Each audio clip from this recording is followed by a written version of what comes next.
साथियों नमस्कार, कैसे हैं आप सब लोग। आज हम पढ़ने वाले हैं सेक्शन 246 BNS को, dishonestly making false claim in the court. जो कोई भी फ्रॉडुलेंटली या डिसऑनेस्टली या with intention to cause injury to any person which include annoyance किसी भी कोर्ट में कोई क्लेम करता है जो फिक्टिटियस और फॉल्स है, तो वहाँ पनिशमेंट है ऑफ इधर डिस्क्रिप्शन विच में एक्सटेंड टू 2 ईयर और फाइन भी जो है वहाँ पर इम्पोज होगा। अब आते हैं सेक्शन 247 कि फ्रॉडुलेंटली जो है डिग्री को ऑब्टेन किया फॉर सम नॉट ड्यू, कि जो कोई भी फ्रॉडुलेंटली एक ऐसी डिग्री को ऑब्टेन करेगा या किसी ऐसे ऑर्डर को ऑब्टेन करेगा against any person for a sum जो कि ड्यू नहीं है, या ऐसा कोई सम जो कि लार्जर है देन इट इज़ ड्यू, और फॉर एनी प्रॉपर्टी और interest in the property to which he is not entitled, और fraudulently causes a decree or order to be executed against that person, or after it has been satisfied, or for anything in respect of which it has been satisfied, or fraudulently suffer or permit any such act to be done in his name, shall be punished with imprisonment of either description for a term which may extend to 2 year or with fine or with both। अब ये section जो है अपन ने पढ़ा अभी 247, ये section फिर complication दिमाग में क्रिएट कर रहा है और इसको जो है अपने को मिला के पढ़ना पड़ेगा विद सेक्शन 245 में क्या था कि किसी डिक्री के सेटिस्फेक्शन से बचने के लिए एक नया डिक्रीदार जो है क्रिएट कर दिया, ताकि वो अपना क्लेम जब पुटअप करेगा तो वो जो ओरिजिनल डिक्री है या तो सेटिस्फाई हो नहीं पाएगी, या जिस एक्सटेंड तक होगी वो एक्सटेंड काफ़ी कम होगा। ठीक है, अब इसमें क्या है कि एक्ट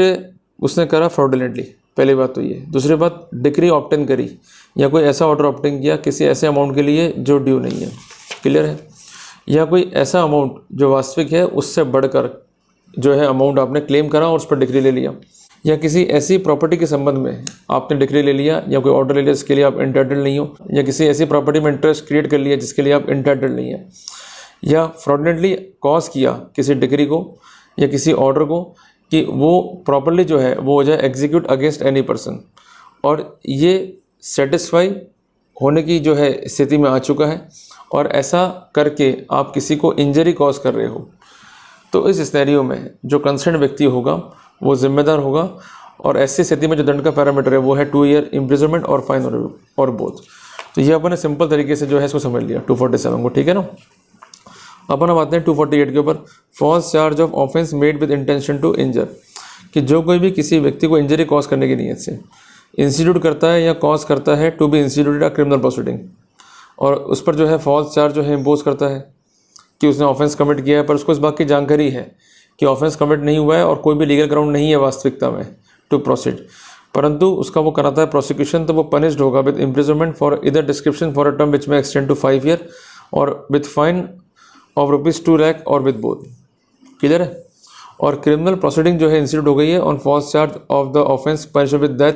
और इम्प्रिजनमेंट फॉर लाइफ या इम्प्रिजनमेंट अप टू 10 ईयर। तो ऐसी स्थिति में जो कंसर्न व्यक्ति का इम्प्रिजनमेंट है वो होगा अप टू 10 ईयर, और वहाँ पर फाइन भी जो है इम्पोज किया जा सकेगा। बट थ्योरेटिकली चीज़ें अच्छी लगती हैं, पढ़नी भी चाहिए, बट प्रैक्टिकली इसका यूज़ नहीं है, कुछ होता नहीं है प्रैक्टिकली, फिर वो दावे डालते रहो, फिर कोर्ट टाइम ख़राब करती है और बहुत एनर्जी जो है कोर्ट में कंज्यूम हो जाती है। तो अभी हम लोग इसलिए वर्कआउट कर रहे हैं इन चीज़ों पर, ताकि BNSS का जो पैरामीटर है प्रोसीजर का उसको अपन और स्मूथ कर सकें, ताकि इस तरह के प्रोसिक्यूशन में जो मेंस राइट है, जो पुरुष पक्ष है, उसके विरुद्ध अगर झूठा केस कर रही है, उसकी वाइफ झूठा क्लेम जो है मांग रही है, तो कम से कम वो जब कार्रवाई करे तो उसको रिजल्ट तो मिले। कहीं ऐसा ना हो जाए कि वो फाइल तो कर रहा है बट जज जो है वो प्रो वुमेन है, तो उस कॉन्टेक्स्ट में जो है वो एटअप ऑन नहीं कर रहा है। तो कुल मिला के अभी और हमें काम करना होगा ताकि अपन एक अच्छे जो है पैरामीटर्स को स्टेब्लिश कर सकें, ठीक है ना। अब आते हैं अपन 249 पे और 250 पे, यहीं पर इसको अपन एंड कर देंगे 250 के ऊपर, फिर अपन आगे बढ़ेंगे वहाँ से। हार्बरिंग मतलब आश्रय देना, कि जो कोई भी ये जानता है कि ऑफेंस हुआ है और उसका जो अपराधी है वो आपके समक्ष है और जानते हुए उसको आप हार्बर कर रहे हो, तो ऐसी स्थिति में आपका ऑब्जेक्ट क्या है कि उसको आप स्क्रीन कर रहे हो फ्रॉम गेटिंग पनिश्ड लीगली। तो उस सिनेरियो में अगर ऑफेंस जो है पनिशेबल है विद डेथ, तो वहाँ पर पनिशमेंट जो है आपको होगा 5 ईयर का। अगर ऑफेंस जो है पनिशेबल है विद लाइफ या विद इम्प्रिजनमेंट विच में एक्सटेंड 10 ईयर, तो वहाँ पनिशमेंट जो है आपको होगा 3 ईयर का। अदर केसेस में जो पनिशमेंट अवार्ड हुआ है उसका 1/4 जो है आपको अवार्ड हो जाएगा। ये मोटा मोटा है सेक्शन 249 BNS का। इसमें एक दे रखा स्पष्टीकरण, बिल्कुल मत पढ़ना, पर इसमें एक फ़ायदा है कि ये सेक्शन लागू नहीं होता है स्पाउस ऑफ ऑफेंडर के ऊपर, ये ध्यान रखना। स्पाउस मीन्स उसकी पत्नी है और अपराध जो है पति ने किया तो पत्नी बच गई, और अगर पत्नी ने अपराध किया और पति ने शरण दे दी उसको तो पति बच गया। तो यहाँ पर जो है एक छूट दी गई है कानून में, ठीक है ना। ए जो है जानता है कि बी ने डकैती करी, उसको कंसील करता है, तो ए जो है यहाँ पर जिम्मेदार होगा। Taking gift to screen an offender from punishment, अभी थोड़ा सा एडवांस फॉर्म में आ गया स्क्रीनिंग करना, कि जो कोई भी गिफ्ट भी लेगा ऐसे व्यक्ति को छुपाने के लिए, तो उस सिनेरियो में वो दंडित होगा। अगर वो ऑफेंस पनिशेबल है विद डेथ, तो उस सिनेरियो में उसका जो पनिशमेंट है वो होगा 7 ईयर का और फाइन भी होगा। अगर वो पनिशेबल है विद इम्प्रिजनमेंट फॉर लाइफ या विद इम्प्रिजनमेंट विच में एक्सटेंड टू 10 ईयर, तो वहाँ पर पनिशमेंट उसको जो है वो 3 ईयर का होगा। और एनी अदर केस में जो टर्म ऑफ पनिशमेंट है उसका 1/4 निकाल लो, वो उसको जो है अवॉर्ड हो जाएगा। ठीक है जी, तो अपन ने आज जो है कंप्लीट कर दिया 250 तक।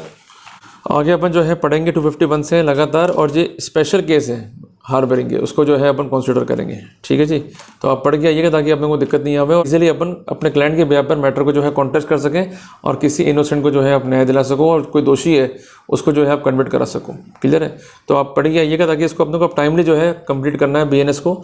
12 अक्टूबर से पहले ताकि दिक्कत नहीं पड़े। मिलते हैं जी फिर एक नए टॉपिक के साथ। टिल देन जय हिंद, जय भारत।